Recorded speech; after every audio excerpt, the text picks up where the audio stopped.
Hi all, welcome to Blasters arena. ISLന്റെ ഭാവിയുമായി ബന്ധപ്പെട്ടുകൊണ്ടുള്ള നിർണായക ദിവസങ്ങളിലൂടെയാണ് നമ്മളിപ്പോൾ കടന്നുപോയിക്കൊണ്ടിരിക്കുന്നത്. ഓൾ ഇന്ത്യ ഫുട്ബോൾ ഫെഡറേഷൻ ഇന്നൊരു അടിയന്തര യോഗം വിളിച്ചു ചേർത്തിട്ടുണ്ട്. ഇതിൽ നിർണായകമായ തീരുമാനങ്ങൾ ഉണ്ടാകും എന്നാണ് പ്രതീക്ഷിക്കപ്പെടുന്നത്. ഇതുമായി ബന്ധപ്പെട്ട മറ്റൊരു അപ്ഡേറ്റ് കൂടി മാർക്കസ് മെർഗുലാവോ ഇപ്പോൾ നൽകിയിട്ടുണ്ട്. അതായത് ISLലെ എല്ലാ ക്ലബ്ബുകളെയും ഇന്ന് ഡൽഹിയിലേക്ക് ക്ഷണിച്ചിട്ടുണ്ട്. ഇന്ന് ഉച്ചയ്ക്ക് 3 മണിക്ക് എല്ലാ ക്ലബ്ബുകളുമായും ഓൾ ഇന്ത്യ ഫുട്ബോൾ ഫെഡറേഷൻ ഒരു മീറ്റിംഗ് ഇപ്പോൾ സംഘടിപ്പിച്ചിട്ടുണ്ട്. അടിയന്തരമായിക്കൊണ്ടാണ് എല്ലാ ക്ലബ്ബുകളെയും ഡൽഹിയിലേക്ക് ഇപ്പോൾ വിളിപ്പിച്ചിട്ടുള്ളത്. അതായത് ഇൻഡിവിജ്വൽ ഫോൺ കോളുകളാണ് എല്ലാ ക്ലബ്ബുകൾക്കും ലഭിച്ചിട്ടുള്ളത്.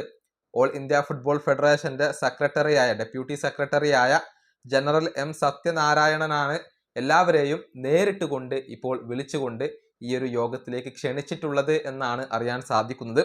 മാത്രമല്ല, അവർ എല്ലാവരും കായിക മന്ത്രിയെ കൂടി കാണാനുള്ള ഒരു സാധ്യത ഇവിടെയുണ്ട് എന്നാണ് അറിയാൻ സാധിക്കുന്നത്. ഇൻട്രസ്റ്റിംഗ് ആയിട്ടുള്ള ഒരു ഡെവലപ്മെന്റ് ആണ് ഇപ്പോൾ സംഭവിച്ചു കൊണ്ടിരിക്കുന്നത്. അതായത് എല്ലാ ക്ലബ്ബുകളെയും നേരിട്ട് കൊണ്ട് ഇപ്പോൾ ഡെപ്യൂട്ടി സെക്രട്ടറി ഡൽഹിയിലേക്ക് ക്ഷണിച്ചിട്ടുണ്ട്. ഇന്ന് ഉച്ചയ്ക്ക് 3 മണിക്ക് ഒരു മീറ്റിംഗ് സംഘടിപ്പിക്കപ്പെടുന്നുണ്ട്.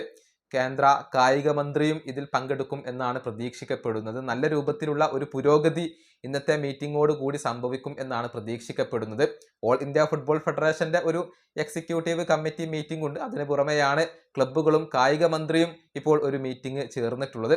ഇതെല്ലാം അവസാനിക്കുന്നതോടുകൂടി ഒരു ക്ലാരിറ്റി നമുക്ക് ലഭിക്കുമെന്നാണ് പ്രതീക്ഷിക്കപ്പെടുന്നത്. ഈ വീഡിയോ അവസാനിപ്പിക്കുന്നു. അടുത്തൊരു വീണ്ടും കാണാം.